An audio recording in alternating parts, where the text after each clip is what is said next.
Yo, man, I ain't gonna lie to y'all, man. Continuing our white classic journey, bro, we had to talk about bro, this is a real white classic, bro, but I feel like everybody messed with this movie, bro. Today we're finna break down a movie that basically raised probably half of y'all, especially like the more like younger generation Gen Z ass dudes. Today we talking about Superbad, bro.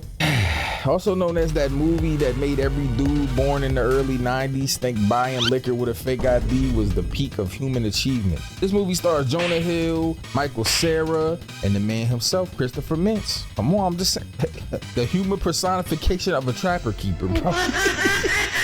Man, let's get into it. We opened up with Seth, played by Jonah Hill. This heavy set ass nigga, bro, trying to grow a goatee, like calm down. And he can't drive for shit, by the way, bro. Like, this dude literally driving like he got 2 left feet. But he's on the phone with his best friend Evan, played by Michael Cera, going on this whole rant about how he used to think dirty movies were free on cable. Like, bro genuinely believes Cinemax just handed out nudity for free, like it's a public utility. You get some nudes, and you get some nudes. Man, that's the type of takes we open in the movie with. 10 seconds in and we already know exactly who Seth is as a human being. But let's go to Evan. This tall, skinny, looking like Slender Man, boy. I'm gonna say bro never figured out how to style his hair one single day, man. Like where he get his hairstyles from Vogue? Like, I'm just, all right, my fault. Anyways, he's eating cereal in the kitchen while Seth is rambling in his ear. And this is the dynamic right here. Seth, the loud one, he be talking reckless. Evan's kind of the voice of reason who still laughs at everything that Seth says, even though he's pretending to disapprove. And that's every friend group ever made, bro. You got the one that's like me that says the unhinged stuff out loud, and then the one that just goes, bro, chill, while he's dying laughing. Now here's the actual plot setup, all right? So underneath all the jokes, these dudes are seniors in high school, about to graduate, and Seth found out that Evan got into Dartmouth. Seth ain't getting to nowhere close to that, talking about going to some random state school. So already we got a little bit of quiet tension sitting under the whole movie before anything even happens. These two are about to grow apart, and neither of them wants to say it out loud. Then we get introduced to the third piece of the puzzle, Fogel. Fogel?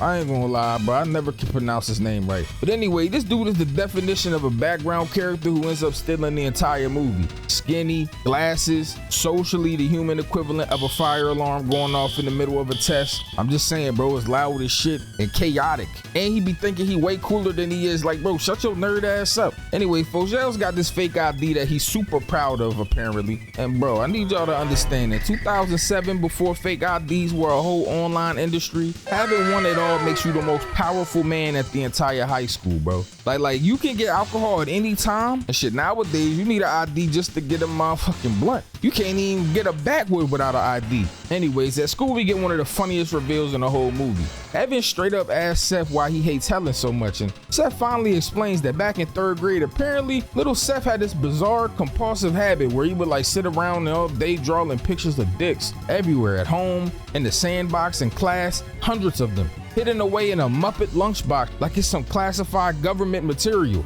And one day, one of those drawings drops right onto young Helen's foot. She picks it up horrified, obviously, because it's a dick, so she rats him out. The principal finds the lunchbox stuffed full of dick drawings, and being a deeply religious man, he genuinely thinks that little Seth is possessed by some kind of demon that starts preying on him. Oh Lord, stop this man from having dicks and drawing dicks. He has penis portraits. He's the Picasso of peen. His parents banned him from eating any dick-shaped foods for months after that. No hot dogs, no popsicles, nothing. This entire origin story of why Seth hates Helen is just an unhinged flashback about him being a compulsive childhood dick artist who got exposed by the girl his best friend is now in love with. Incredible writing, bro, truly. We also get this quick gym class moment that's honestly just a mood setter for Seth's whole vibe. Whole class out here running laps on the track, everybody keeping pace except Seth, who falls so far behind he ends up alone in the frame on his knees, out of breath, straight up saying, what's that bullshit, cuz? And ain't nobody around that can hear you, cuz. Bro gotta get in that gym. He out here moving like Adrian Bronner right now. All right, my fault. And there's a random kid with a prosthetic leg that jogs right past him talking trash. This man got clowned by a kid with a prosthetic leg. That tells you everything about Seth's athletic career in one scene, bro. This man is out here going D8. in college, bro. I didn't even know they had Division 8 schools. Now, Evans got his own subplot brewing too. Dude was in math class staring at this girl, Helen. Tall, athletic, clearly out of his league in his own head. And the second she catches him staring, he snaps his eyes right to the front of the room. Later, she thanks him for a pen and starts making small talk about parties. And Evan, completely unable to just say, "I wasn't invited," starts lying about having other fun shit going on that night instead. We get a flashback showing what actually happened that night. And it's exactly what you would expect. Him and Seth doing absolutely nothing eventful. Man really made up a whole cover story to protect his own social status from a girl who's just being nice to him. Yo, why all these dudes be being lame all the time, bro? Girl nice to him one time, next thing you know, yo, it's the best day ever. Like, bro, calm your simp ass down, cuz. Anyways, let's go to home ec real quick, see what's going on. This is an important scene, so pay attention real quick. Seth complaining to the teacher that his actual lab partner never shows up. Meanwhile, Evan is over there having a great time with his partner, throwing flour around like it's a whole comedy bit. But the teacher pairs Seth up with Jules, this girl he's been low-key obsessed with for the day. And the scene's actually kind of sweet, not gonna lie. They making tiramisu, cracking jokes about moldy cheese, and it's flowing. Okay, I see you. Then Jules casually drops that her parents are out of town and she's thinking about throwing a party, and bro, you should come. Seth immediately goes and finds Evan, a whisper, "Yo, dude, she's having a fucking party, man. Gotta go over there and fucking rat out, dude. Gotta go to the party, man." Like, yo, Seth, shut your fat ass up, boy. Getting the cholesterol on the side of my face when you whispering. And of course, you know, right as they're celebrating, Fogel pops up talking about some girl's G-string he saw through her pants, completely unaware that his friends are trying to keep this whole party a secret from him. Because if Fogel knows, well, everybody at school's gonna know. So now we got the mission laid out clean. Jules put Seth in charge of buying alcohol for the party. This ain't just buy some beer, bro, in Seth's head. This is his Super Bowl. If he pulls this off, this could be the last chance he gets with Jules before he ships off to some completely different school than Evan. And Evan's on the same wavelength with a girl named Helen. So now we officially got motive. These dudes ain't on a mission for the party. They on a mission for the nut. They out here trying to get some pussy. Fogel finally shows the boy his fake ID up close, and bro, it's got one name on it. A Hawaiian last name, no first name at all. This says McLovin, like he's a member of the Wu-Tang Clan. Like, on top of that, it says he's 25 years old and an organ donor. This is without argument the worst fake ID in cinematic history. Like, somehow it becomes the funniest running bit of the whole film. Seth immediately clowns him. Man, why the hell would you put a fake ID with one name on it, bro? Nigga talking about McLovin. Well, if you got a sponsorship with McDonald's, bro, nigga out here tripping. Fogel out here defending it like he made a genius business decision. It's like somebody walking around with a shitty ass haircut acting like the barber gave him the bipple snip. So look at my bipple snip, boy. My bipple snip fresh, boy. Like, bro, calm down with your nasty ass bowl cut, boy. Anyways, McLovin is confident in his decision, and that confidence is, well, the whole joke. So the plan gets set. Fogel, now forever known as McLovin, is gonna go buy the liquor with his fraudulent government document, and then he's gonna link up with the boys after so they can bring it to the party. Simple plan. Nothing could possibly go wrong here. Everything is about to go wrong. Anyways, McLovin walks into the store, knees weak, arms is heavy, his vomit on his sweater already. All right, my fault. Bro hiding behind a beer display, bro, trying to catch his breath, and immediately, of all the people who could be in this story, runs into an actual classmate, some kid named Moskovich. I ain't gonna lie, bro. Name hard as hell to pronounce. Anyways, he instantly clocks him and says his real name out loud. McLovin tries to play it off with his weird disguised voice like, "No, man, I ain't full jail, cuz." Which obviously does not work at all. But the kid just quietly wishes him good luck and keeps it moving. That's an underrated moment right there. Bro, a total stranger just decided to let a crime happen because, well, life is better that way. Then he goes to grab a six-pack out the cooler and ends up dropping the whole thing. Beer bottles shattered everywhere. Glass and foam all over the floor. Like, come on, bro. Clean that bullshit up. So the clerk comes to ask him if he did it, and bro, he straight up lied to the employee's face, standing in a puddle of beer. Like, bro, the beer is all over you. Anyways, outside, Seth and Evan are supposed to be watching the door for backup, but instead they're having a whole conversation about whether Evan bought a condom, and it turns out he did, plus a little travel bottle of lube, which Seth is furious about because apparently that wasn't the plan. Then I need y'all to understand how unserious these two are, right? They straight up abandoned their post to go chase down a random girl walking her dog because Seth swears she's an old classmate who got a breast reduction.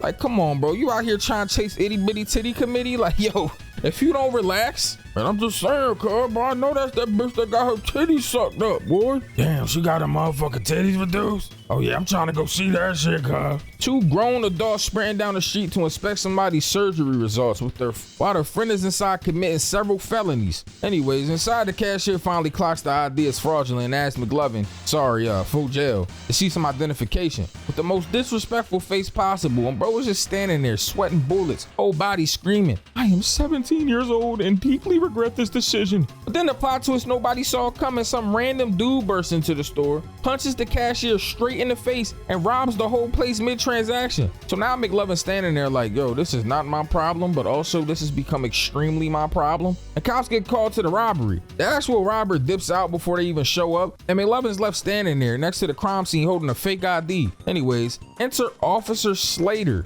and Officer Michaels. And these two are the real scene stealers of this entire film. Two fully grown adult cops who behave like they've never left high school, bro. But instead of arresting McLovin for the fraud that he's committing, which would be the normal and reasonable legal thing to do, they basically just adopt him for the night, let him ride around in the back of the cop car like he's their nephew on a field trip. And this is where we get one of the most iconic subplots in comedy history, bro. These two niggas driving around town doing straight up reckless nonsense, bro, like it's Project X. Niggas is tweaking, bro, riding around McLovin, they destroying shit. Bro, I ain't gonna lie, bro, I fuck with these niggas, bro. And I mean, obviously I'm gonna mess with them, bro. Seth Rogen plays one of them. Like, come on, bro, you know that shit funny. Bro, they accidentally ended up discharging a gun inside the car, bro. They crash into stuff for no reason. They're generally just the worst representation of law enforcement. Like, but keep it a band. This niggas is like worse than Starsky and Hutch, my nigga. And McLovin in the backseat vibing like this is a completely normal Tuesday night for him. Meanwhile, Seth and Evan are standing outside waiting on McLovin with zero clue that their guy is currently on an unsanctioned joyride with two rogue police officers. But now they gotta figure out an entirely different way to get alcohol because the party is happening with or without them. And Seth's whole future with Jules is riding on the liquor showing up. Before they even get to the liquor store, Seth actually tries to just steal the alcohol himself. Bro walks in, sees a security guard, and immediately spirals into full-blown daydream where he imagines himself smooth talking to cashier, then imagines an old lady dropping her purse so he can help her to her car. She rewards him with liquor and a blessing to go enjoy the party.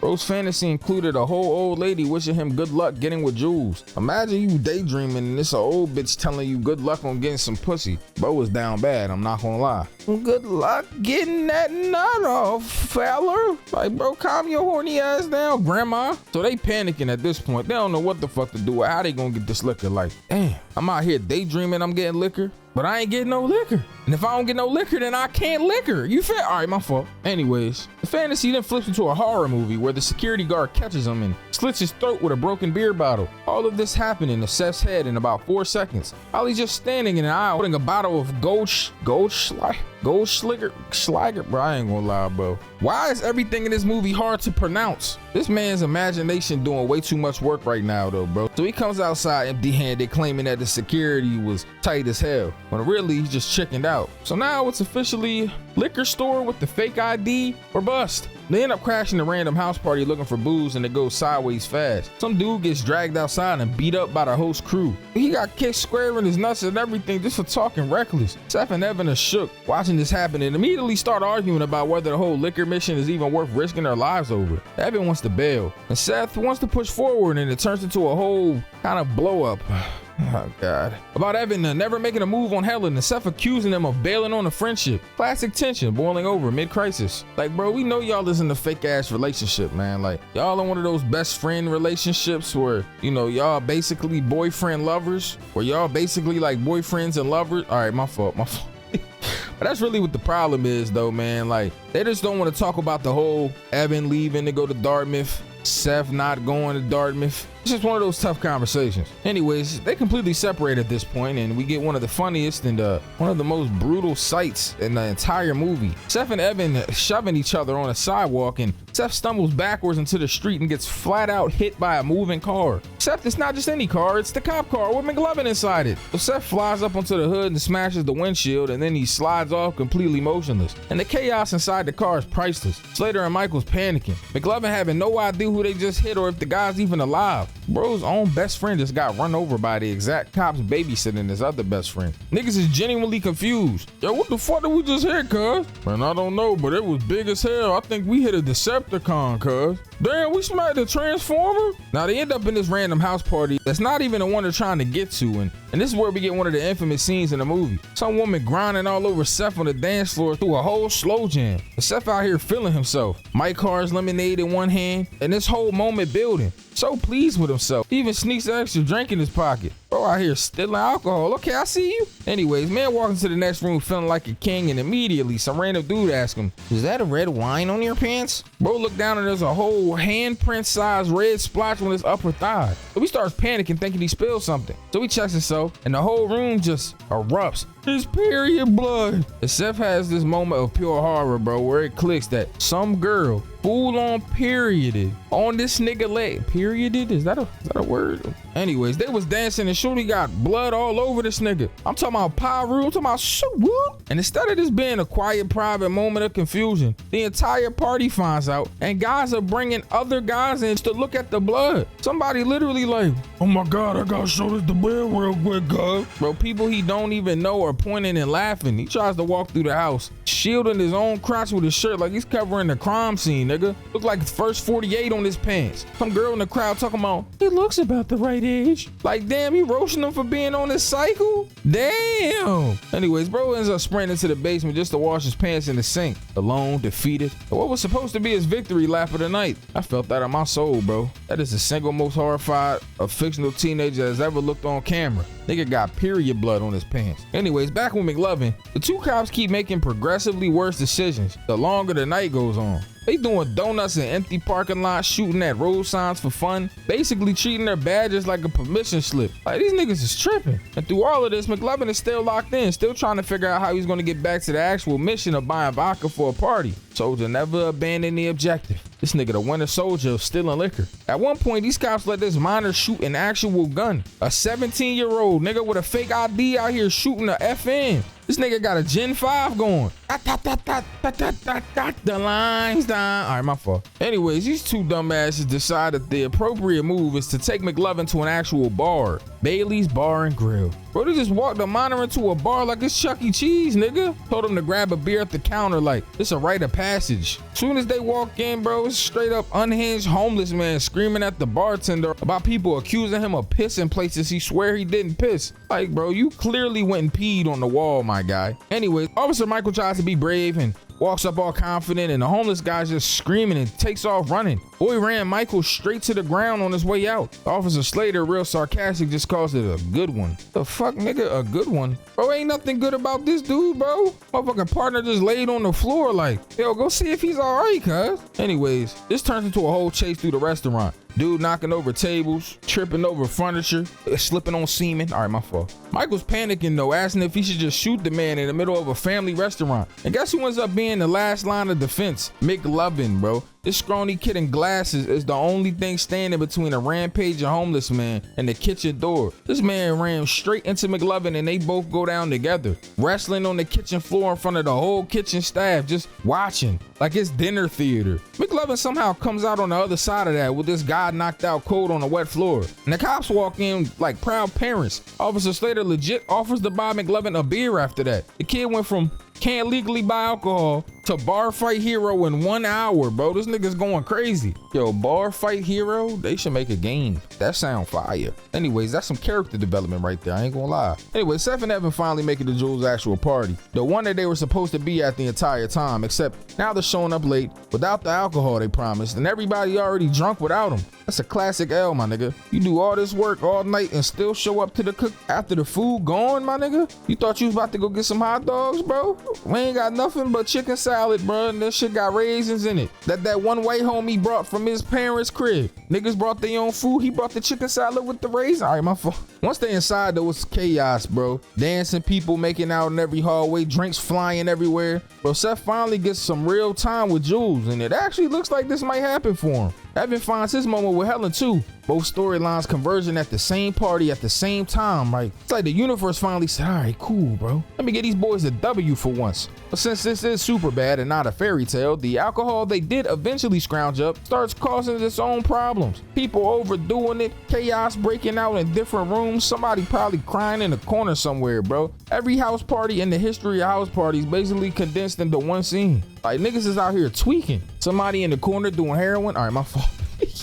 Anyways, now Seth and Jewel end up alone together. Moment is finally building, bro, and this is one of the funniest parts of the whole night. So Seth gets so drunk, right, he can barely function, and instead of this romantic moment we've been building towards the entire movie, he ends up basically collapsing before anything can happen. Straight up passes out mid-opportunity. This man has manifested this entire film's plot around getting with this one girl, and his own body betrayed him right at the finish line, nigga. Just like a fat nigga body, bro. Like, you running, bro, you right there. You like, hold on, let me take 5 real quick, like that motherfucking candy bar, bro. Nigga needed a moment. Anyways, Evan meanwhile is with Helen, who is also drunk out of her mind, and instead of some sweet moment, she keeps throwing up on him and grabbing at him. Like, bro trying his absolute best to be a gentleman while getting physically assaulted by vomit in real time. The complete opposite of what he's been dreaming this night would look like. Anyways, right when the party's in full chaos, guess who kicks the door in? Officer Slater and Officer Michaels responded to a noise complaint, still hauling McLovin around like he's their world's smallest partner in crime.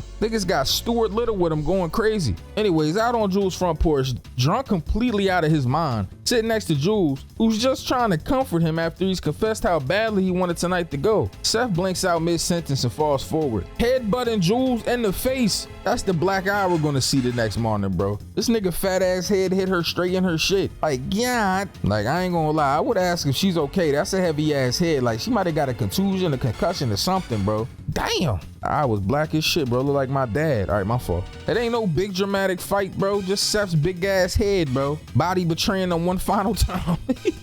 Anyways, Jules storms all furious about it, and Seth just passes out cold on the porch like nothing happened. Then, right as the cops start chasing everybody out, we get a funny ass bait and switch moment. So Slater and Michaels finally track down where Fogel wandered off to, mid hookup with a girl from school no less, and immediately start clowning them, bro, pretending they're taking them to jail, fully committing to the bit until they reveal they knew he wasn't 25 this entire time. These cops let a minor ride around all night, shoot a gun, get into a bar fight, and nearly get taken to jail as a joke, and they thought that shit was hilarious, bro.